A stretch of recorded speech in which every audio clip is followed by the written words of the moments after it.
পরিবর্তন হচ্ছে নাম ও কাঠামো। এবার র্যাবের নতুন পরিচয় এসআরবি, বাংলাদেশের জনপ্রিয় elite force rapid action battalion. RAB এর নাম ও কাঠামো পরিবর্তন করে স্পেশাল রেসপন্স ব্যাটালিয়ন বা এসআরবি করার নতুন উদ্যোগ নিয়েছে সরকার। এই উদ্দেশ্যে স্পেশাল রেসপন্স ব্যাটালিয়ন এসআরবি আইন 2026-এর একটি খসড়া তৈরি করে জনসাধারণের মতামতের জন্য স্বরাষ্ট্র মন্ত্রণালয়ের ওয়েবসাইটে প্রকাশ করা হয়েছে। নতুন এই খসড়া আইন অনুযায়ী র্যাবকে বাংলাদেশ পুলিশের অধীনে সম্পূর্ণ একটি বিশেষায়িত ইউনিট হিসেবে গঠন করার প্রস্তাব দেওয়া হয়েছে।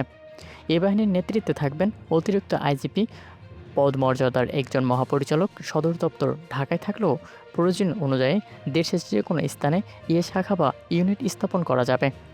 শুধু পুলিশ বাহিনী নয়, অন্যান্য সশস্ত্র বাহিনী ও শৃঙ্খল রক্ষাকারী বাহিনী থেকে সদস্য এনে এসআরবি গঠন করা হবে।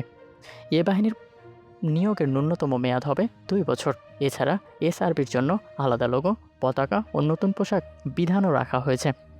স্বরাষ্ট্র মন্ত্রণালয় জানিয়েছেন, জনগণের মতামত নেওয়ার পর অন্যান্য মন্ত্রণালয়ের সাথে আলোচনা করে খসড়াটি চূড়ান্ত করা হবে।